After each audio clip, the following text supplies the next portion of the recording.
तो देखो, एक की ही बलिहारी है,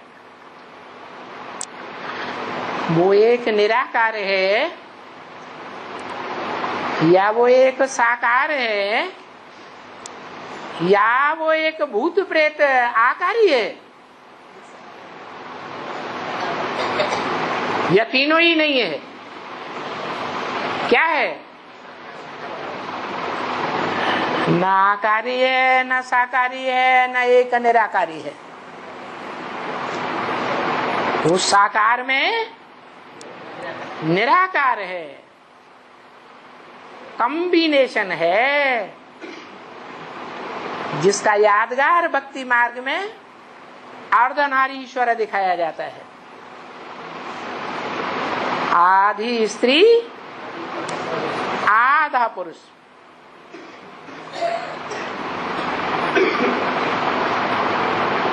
तो गायन भी एक का होना चाहिए। साकार में आए हुए उस निराकार ही का ही सारा गायन है भक्ति मार्ग में।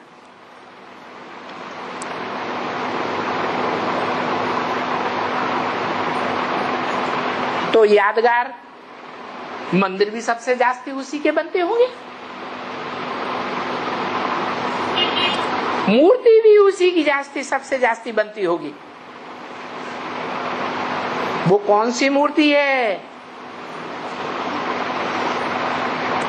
पूजी जाने वाली।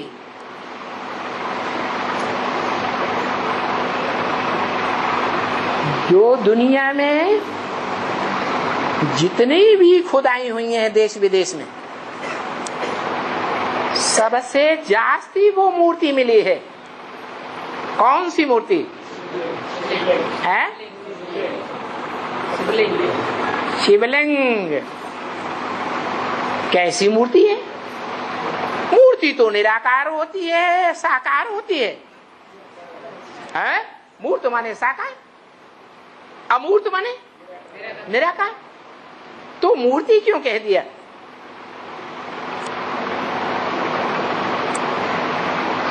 गीता में आया है उस मूर्ति के लिए। ये सारा संसार उस अव्यक्त मूर्ति से विस्तार को पाया है।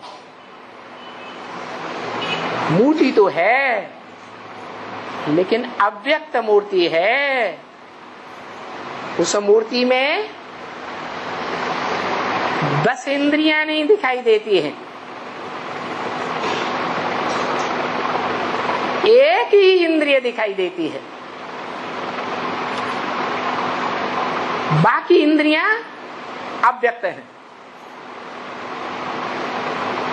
और वो एक इंद्रिय भी पुरुषार्थ करने वाले, याद करने वाले बड़े से बड़े देवता की मूर्ति नहीं कही जाती है। क्या नाम देते हैं? शंकरलिंग। क्या लिंग? शिवलिंग। इसका मतलब है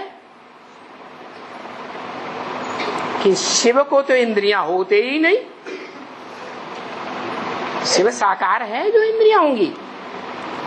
है साकार? नहीं। फिर शिवलिंग क्यों कहा जाता है? क्योंकि जिस लिंगधारी साकार मनुष्य में प्रवेश करता है वो अपने पुरुषार्थ से बाप समान शिव की स्टेज को प्राप्त कर लेता है। बाप भी कहते हैं मैं तुम बच्चों को आप समान नंबरवार बनाता हूं। निराकारी, निर्विकारी, निरहंकारी। तो भले वो लिंग मूर्ति साकार की ही है, परंतु वो साकार आत्मा भी पुरुषार्थ करते करते याद का ऐसी स्टेज धारण करती है कि उसे एक निराकार शिव ज्योति बिंदु के अलावा कोई साकार इंद्रिय की याद नहीं रहती है। वो स्वयं ही शिव समान बन जाता है। इसलिए इस मनुष्य सृष्टि में साकार रूप धारण करने वाला एक ही मनुष्य रूप दिखाया जाता है। कौन? शंकर। लिंग रूप में दिखाया जाता है, साकार बड़े रूप में दिखाया जाता है,